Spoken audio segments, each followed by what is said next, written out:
Hello दोस्तों, welcome to all of you. तो जैसा कि अभी इसमें हम लोग बोर्ड एग्जामिनेशन के पॉइंट ऑफ व्यू पे जो भी वीडियो आ रहे हैं उस पर डिस्कशन कर रहे हैं। मैं जो भी वीडियो चला रहा हूँ वो आपके बोर्ड एग्जामिनेशन में क्लास 10th के जो इंग्लिश का पेपर होने वाला है उससे रिलेटेड हमारे वीडियो हो रहे हैं। अभी आज के वीडियो लेक्चर में हम लोग डायरेक्ट नरेशन क्वेश्चन को सॉल्व करेंगे और वे ऐसे क्वेश्चन होंगे जिन्हें ऑलरेडी बोर्ड एग्जामिनेशन में पूछा जा चुका है और जो ड्यूरेशन लिया गया है वो 2017 से 2022 अर्थात 2017 से 2022 तक के बोर्ड एग्जामिनेशन में जो भी क्वेश्चन पूछे गए हैं उनमें से जो इम्पोर्टेंट क्वेश्चन है डायरेक्ट नरेशन के, मैं उनको यहाँ पर लाया हूँ और उनको हमको क्या करना होगा, इनडायरेक्ट नरेशन में चेंज करना होगा। तो जितने भी क्वेश्चन हैं ये बहुत ही ज़्यादा इंपॉर्टेंट क्वेश्चन है क्योंकि क्वेश्चन तो और भी हैं, तो मैं डायरेक्ट और डायरेक्ट से इनडायरेक्ट नरेशन चेंज करने के 2 वीडियोज़ को लेकर आऊँगा जिसमें हम लोग सिर्फ बोर्ड एग्जामिनेशन क्वेश्चन को ही सॉल्व करेंगे। तो जहाँ तक मेरी संभावना है, मेरा प्रेडिक्शन है, या तो इनमें से ही कोई क्वेश्चन या फिर अगर क्वेश्चन चेंज भी करेगा तो रूल तो चेंज नहीं करेगा।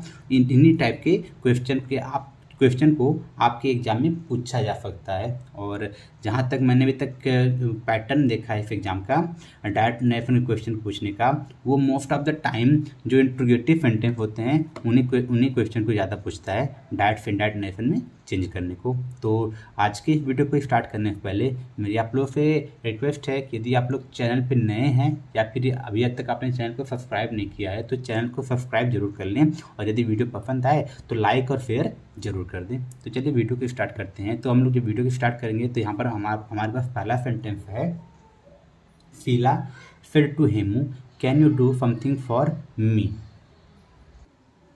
तो सबसे पहले हमें रिपोर्टिंग वर्ब में चेंज करना होता है और रिपोर्टिंग वर्ब को हमेशा रिपोर्टेड स्पीच में आए हुए सेंटेंस के अनुसार चेंज करते हैं। तो यहाँ पर हम लोग देखेंगे कि जो रिपोर्टेड स्पीच में आया हुआ सेंटेंस है इसके लास्ट में क्वेश्चन मार्क लगा हुआ है, इट मीन्स ये एक इंट्रोगेटिव सेंटेंस है। और जैसा कि मैंने डायरेक्ट इनडायरेक्ट नरेशन पढ़ाते बताया था कि जब भी रिपोर्टेड स्पीच में इंट्रोगेटिव सेंटेंस अर्थात प्रश्नवाचक वाक्य आ जाता है तो हमेशा रिपोर्टिंग वर्ब को, चाहे वो सेड हो चाहे वो सेड टू हो, इसको चेंज करते हैं आस्क्ड में। तो ये क्या हो जाएगा, शीला आस्क्ड हेमू। तो ये हमारा हो गया रिपोर्टेड स्पीच के बाहर के पार्ट का चेंज। अब आगे बढ़ते हैं, यहाँ पे कॉमा डबल इन्वर्टेड कॉमा को हटा देते हैं। अब जैसे इनको हटाते हैं हमको एक कंजक्शन की जरूरत पड़ती है क्योंकि ये जो सेंटेंस था ये एक इंट्रोगेटिव सेंटेंस था और इंट्रोगेटिव सेंटेंस में देखिए ये ऐसा इंट्रोगेटिव सेंटेंस है जिसका स्टार्टिंग किससे हुआ है, कैन से, जो कि एक मॉडल ऑक्सिलरी है अर्थात यहाँ पर हेल्पिंग वर्ब का काम कर रहा है। और जब भी किसी भी सेंटेंस का प्रारंभ हेल्पिंग वर्ब से होता है इंट्रोगेटिव का तो वहाँ पर कंजक्शन क्या यूज करते हैं इनडायरेक्ट नरेशन में, इफ़ या वेदर। तो यहाँ पर क्या लिख लेंगे, इफ़। जो कोई चाहे तो वेदर भी लिख सकता है। तो ये क्या हो गया है, शीला आस्क्ड हेमू इफ़। जब इफ़ से कनेक्ट कर देते हैं तो ये जो इंट्रोगेटिव सेंटेंस होता है इसको चेंज कर देते हैं अफर्टिव में। तो अफर्टिव में सबसे पहले क्या लिखते हैं, सब्जेक्ट लिखते हैं। सब्जेक्ट यहाँ पर क्या था, यू था। यू क्या है, सेकेंड पर्सन है, नॉमिनेटिव केस है, तो नॉमिनेटिव केस का प्रोनाउन यहाँ पर चाहिए। सेकेंड पर्सन है तो किसके अनुसार, ऑब्जेक्ट हेमू के अनुसार। तो हेमू एक क्या है, लड़के का नाम है, मैस्कुलिन जेंडर है। तो अब नाम है, इट मीन्स ये नाउन है और नाउन हमेशा किस पर्सन में होता है, थर्ड पर्सन में। तो जैसा मैंने पीछे बताया वो था थर्ड पर्सन में हमारे पास 4 प्रोनाउन होते हैं, ही सी इट दे। मैंने क्या बताया, हेमू क्या था, मैस्कुलिन जेंडर था और ही सी इट दे में ही क्या होता है, मैस्कुलिन जेंडर होता है। हमको मैस्कुलिन जेंडर नॉमिनेटिव केस चाहिए तो वो क्या हो जाएगा यहाँ पर ही। अब देखिए ये जो सेंटेंस था ये क्या था, पास्ट टेंस में था। अब ये जो कैन था इसको अफर्टिव चेंज कर रहे हैं तो कैन का क्या हो जाएगा, कुड हो जाएगा। और इसको कहाँ पर लिखेंगे, सब्जेक्ट के बाद। तो ये क्या हो जाएगा, ही कैन का चेंज हो जाएगा कुड में। तो यहाँ पर लिखेंगे कुड। यहाँ पर देखिए कैन किस में चेंज हुआ है, कुड में चेंज हुआ है क्योंकि रिपोर्टिंग वर्ब पास्ट टेंस में था। तो यहाँ पर देखिए डू वर्ब की फर्स्ट फॉर्म है तो डू को लिख लेंगे, ही कुड डू समथिंग फॉर। अब देखिए आपस से मी एक प्रोनाउन मिल गया है। अब ये क्या है, एक first person objective case pronoun है। तो अब फॉर के बाद जो प्रोनाउन आएगा वो ऑब्जेक्टिव केस का ही होगा, लेकिन किसके अनुसार आएगा, फर्स्ट पर्सन है तो स्पीकर शीला के अनुसार। अब देखिए शीला भी नाउन हो गया, और नाउन है तो इट मीन्स ये थर्ड पर्सन में काउंट किया जाएगा, थर्ड पर्सन में होगा। अब जब ये थर्ड पर्सन में है, फिला क्या है, फेमिनिन जेंडर है, तो हमें थर्ड पर्सन का फेमिनिन जेंडर का प्रोनाउन लेकर उसका क्या लेना होगा, ऑब्जेक्टिव केस। और फेमिनिन जेंडर में क्या होता है, सी होता है, और सी का ऑब्जेक्टिव केस क्या होता है, हर। तो यहाँ पर क्या लिख लेंगे, मी की जगह हर लिख लेंगे। तो इस गिवन सेंटेंस का इनडायरेक्ट नरेशन क्या हो गया है, Phila asked him if he could do something for her. तो इस प्रकार से हमने सेंटेंस को इनडायरेक्ट नरेशन में चेंज कर दिया है। अब बढ़ते हैं अगले सेंटेंस की तरफ। अगले सेंटेंस में वापस से देखेंगे रिपोर्टेड स्पीच में कैसा सेंटेंस है, इंट्रोगेटिव, क्योंकि यहाँ पर क्वेश्चन मार्क आया हुआ है। जब क्वेश्चन मार्क इंट्रोगेटिव है तो फिर टू किस में चेंज करेंगे, आस्क्ड में। ये क्या हो जाएगा, Mohan asked, Mohan asked me. अब देखिए फिर से हेल्पिंग वर्ब हैव से प्रारंभ है, तो इसका मतलब कंजक्शन क्या आएगा, इफ या वेदर में से। यहाँ पर लिख लेंगे इफ, और इस पूरे सेंटेंस को क्या बनाएंगे, अफर्टिव बनाएंगे। तो सबसे पहले लिखना होगा सब्जेक्ट। देखिए सब्जेक्ट क्या है, यू यहाँ पर है, तो यू को चेंज करेंगे किसके अनुसार, ऑब्जेक्ट के अनुसार। ऑब्जेक्ट क्या यहाँ पर है, मी है, और मी का नॉमिनेटिव केस क्या होता है, क्योंकि यू नॉमिनेटिव केस में था, सेकंड पर्सन है, नॉमिनेटिव केस चाहिए, सेकंड पर्सन है, तो ऑब्जेक्ट के अनुसार ऑब्जेक्ट मी है, और मी का नॉमिनेटिव केस क्या होता है, आई होता है। अब देखिए आई चाहे बीच में लिखे, चाहे लास्ट में लिखे, चाहे स्टार्टिंग में लिखे, आई हमेशा कैसे लिखते हैं, कैपिटल लेटर से। अब आगे बढ़ते हैं। अब सब्जेक्ट के बाद हेल्पिंग वर्ब लिखना होता है। हेल्पिंग वर्ब क्या था, हैव था। अब ये पास्ट टेंस में था रिपोर्टिंग वर्ब, तो इसका मतलब चेंज ऑफ टेंस अप्लाई करेंगे। हैज और हैव किस में चेंज होते हैं, हैड में। तो यहाँ पर हम लोग हैव की जगह क्या लिख देंगे, हैड लिख देंगे। I had written a letter. तो ये रहा इफ गिवन सेंटेंस का इनडायरेक्ट नरेशन। तो यहाँ पर क्वेश्चन मार्क था, लेकिन हमने इसको अफर्टिव में चेंज कर दिया है, इसलिए हमने यहाँ पर क्या यूज किया है, फुल स्टॉप का। तो इसी साथ बढ़ते हैं अगले सेंटेंस की तरफ। तो अगले सेंटेंस में क्या कहा जा रहा है, Kanak fed to him will the teacher not teach us today. तो वापस से देखिए क्वेश्चन मार्क लग गया है, तो सेंटेंस क्या बन गया, इंट्रोगेटिव। तो फेड टू किस में चेंज जाएगा, आस्क्ड में। तो ये क्या हो जाएगा, कनक आस्क्ड हिम। अब यहाँ पर देखिए रिपोर्टेड स्पीच का प्रारंभ किससे हुआ, विल से, जो कि हेल्पिंग वर्ब है। तो इसका मतलब कॉमा डबल इन्वर्टेड कॉमा को हटाकर किससे कनेक्ट करेंगे, या तो इफ से या तो वेदर से। और इसके तुरंत बाद ये जो इंट्रोगेटिव सेंटेंस है इसको किस में चेंज कर देंगे, अफर्टिव में। तो सबसे पहले लिखेंगे सब्जेक्ट। सब्जेक्ट क्या है, द टीचर, नाउन है, और नाउन में कोई चेंज नहीं करते हैं, तो द टीचर के यहाँ पर लिख लेंगे द टीचर। ये हो गया। अब हमको चाहिए हेल्पिंग वर्ब, यहाँ पर विल है, विल को किस में चेंज करेंगे, वुड में, क्योंकि रिपोर्टिंग वर्ब क्या है, पास्ट टेंस में है, तो विल का क्या हो जाएगा, would. If the teacher would not लिखा हुआ है, तो यहाँ पर क्या लिख लेंगे, नॉट टीच। यहाँ तक क्लियर है। अब देखिए अस प्रोनाउन मिल गया है, फर्स्ट पर्सन है, ऑब्जेक्टिव केस है, लेकिन इसका जो नंबर है देखिए अस प्लूरल है, तो फर्स्ट पर्सन है, तो स्पीकर के अनुसार, कनक के अनुसार चेंज करेंगे। ऑब्जेक्टिव केस है तो ऑब्जेक्टिव केस चाहिए, लेकिन यह प्लूरल है, और कनक क्या है, सिंगुलर है, लेकिन कनक एक नाम है, नाउन है, तो थर्ड पर्सन में जाएगा। तो थर्ड पर्सन में हमको उस प्रोनाउन का सिलेक्शन करना है जो क्या होता है, प्लूरल होता है। तो अभी जस्ट मैंने बताया थर्ड पर्सन में कितने प्रोनाउन होते हैं, 4 प्रोनाउन। क्या क्या होते हैं, यहाँ पर बताता हूँ, ही होता है, सी होता है, इट होता है, और एक दे होता है। तो हमको थर्ड पर्सन में ये 4 प्रोनाउन मिलते हैं। तो हम मैंने क्या बताया, अस क्या प्लूरल है, तो इन चारों प्रोनाउन में से हम लोग उस प्रोनाउन को चूज करेंगे जो क्या प्लूरल हो, और इसमें प्लूरल क्या होता है, दे होता है। लेकिन दे तो नॉमिनेटिव केस होता है, हमको चाहिए क्या, हमको ऑब्जेक्टिव केस चाहिए। तो दे का ऑब्जेक्टिव केस देखेंगे, और दे का ऑब्जेक्टिव केस क्या होता है, वो होता है देम। तो अफ की जगह क्या हो जाएगा, देम हो जाएगा। अब यहाँ पर टुडे लिखा हुआ है, और टुडे को भी चेंज करते हैं इनडायरेक्ट नरेशन में, टुडे हो जाता है that day.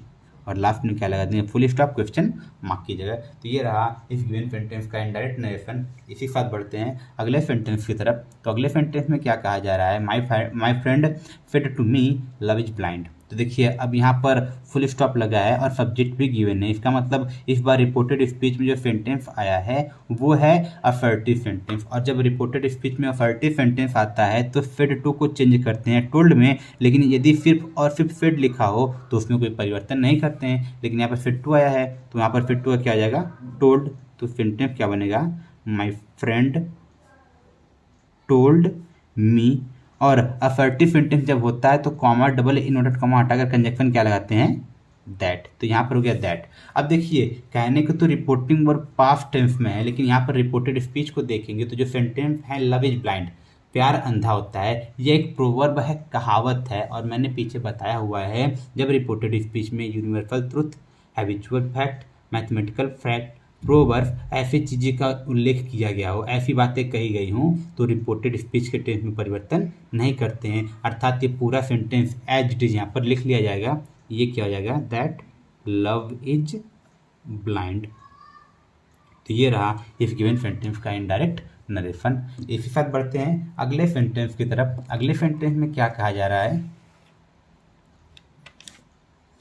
The principal said boys, और कॉमा लगा है यहाँ पर, बॉयज स्टैंड अप। ये कॉमा क्या डिनोट कर रहा है, अगर आपको पीछे याद हो वोकेटिव केस का नाउन, अर्थात जब वोकेटिव केस का कोई नाउन आता था, अगर उसका यूज दिए गए सेंटेंस में सबसे पहले हो तो उसके तुरंत बाद कॉमा का प्रयोग होता है, लेकिन अगर वोकेटिव केस के नाउन का यूज लास्ट में हो तो उसके पहले कॉमा का प्रयोग होता है। देखिए यहाँ पर पहले एक नाउन आया हुआ है, इसके बाद क्या लग गया है, कॉमा लग गया है, इसका मतलब ये वोकेटिव केस का नाउन हो गया है। और जब वोकेटिव केस का नाउन आता है तो उसको क्या करते हैं, रिपोर्टिंग वर्ब का ऑब्जेक्ट बना लेते हैं। तो इसको तो ऑब्जेक्ट बनाएंगे। अब बात करते हैं रिपोर्टिंग वर्ब में चेंज की, तो ये जो बाकी हिस्सा है स्टैंड अप फुल स्टॉप है, मतलब ये जो देखिए वर्ब की फर्स्ट फॉर्म से स्टार्ट है, खड़े हो जाओ, तो ये इम्परेटिव सेंटेंस है, और खड़े जाओ प्रिंसिपल बोल रहे हैं, इसका मतलब वो आदेश दे रहे हैं। तो मैंने पीछे बताया हुआ इम्परेटिव सेंटेंस के बारे में कि जब रिपोर्टेड स्पीच में इम्परेटिव सेंटेंस आता है तो रिपोर्टेड स्पीच के भाव के अनुसार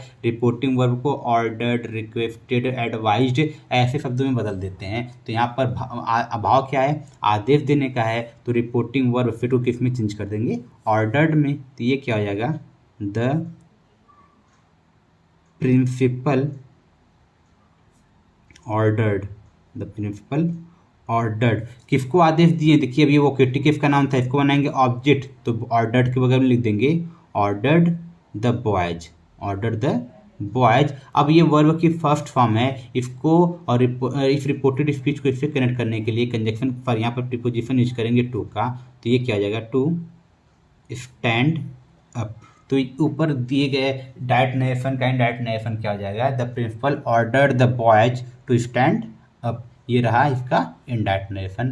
तो इसी के साथ बढ़ते हैं अगले सेंटेंस की तरफ। अगले सेंटेंस में क्या कहा जा रहा है, my uncle said to me do not waste your time in idle gossip. तो यहाँ पर देखिए वाक्य का प्रारंभ किससे हुआ है, डू नॉट से हुआ है, अर्थात ये भी इम्परेटिव सेंटेंस है, और जब डू नॉट से स्टार्ट होता है तो वाक्य को दो तरीके से चेंज करते हैं।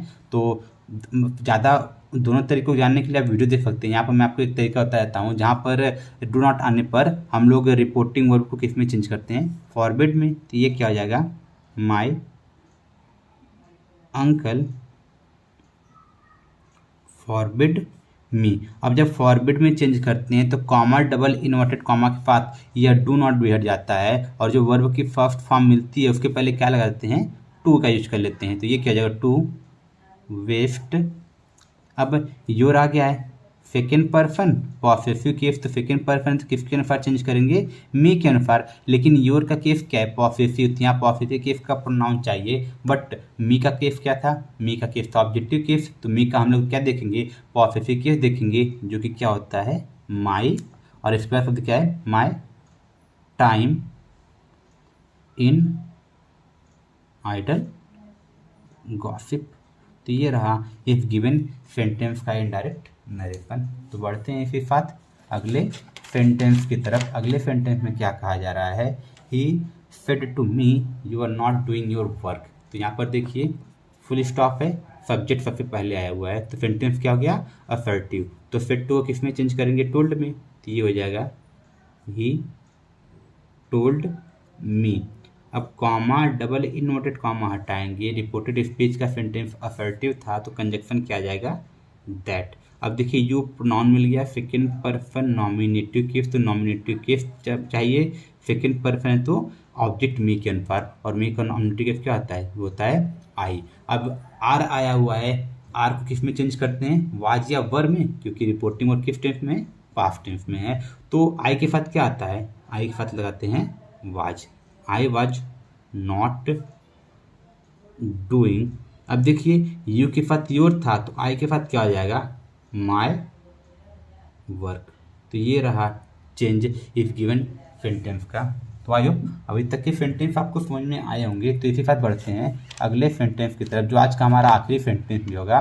तो इस सेंटेंस में क्या कहा जा रहा है, Ashok said to his sister please put these papers on my table. तो यहाँ पर देखिए किसका प्रयोग किया गया है, प्लीज का वर्ब की फर्स्ट फॉर्म से पहले, अर्थात ये इम्परेटिव सेंटेंस है और प्लीज का प्रयोग हुआ है। और मैंने बताया हुआ है जब रिपोर्टेड स्पीच में इम्परेटिव सेंटेंस के प्लीज का प्रयोग हो जाए तो उस केस में रिपोर्टिंग वर्ब को चेंज किया जाता है हमेशा रिक्वेस्टेड में। तो ये क्या आ जाएगा, अशोक रिक्वेस्टेड हिज सिस्टर।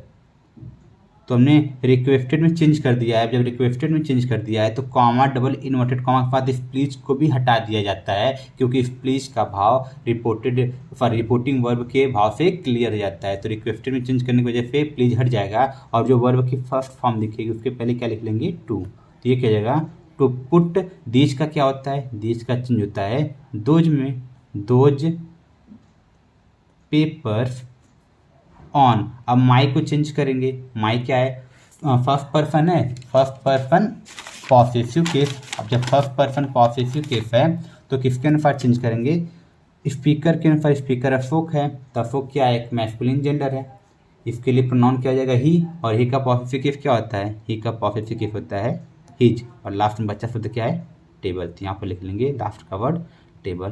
तो ये रहे हमारे कुछ इंपॉर्टेंट क्वेश्चन इस बार के एग्जाम पॉइंट ऑफ व्यू से। और ये जितने भी क्वेश्चन थे इन्हें ऑलरेडी पिछले के बोर्ड परीक्षाओं में पूछा जा चुका है। तो इसी साथ मैं इस वीडियो को समाप्त करता हूँ। अगले वीडियो तक के लिए टाटा बाय बाय।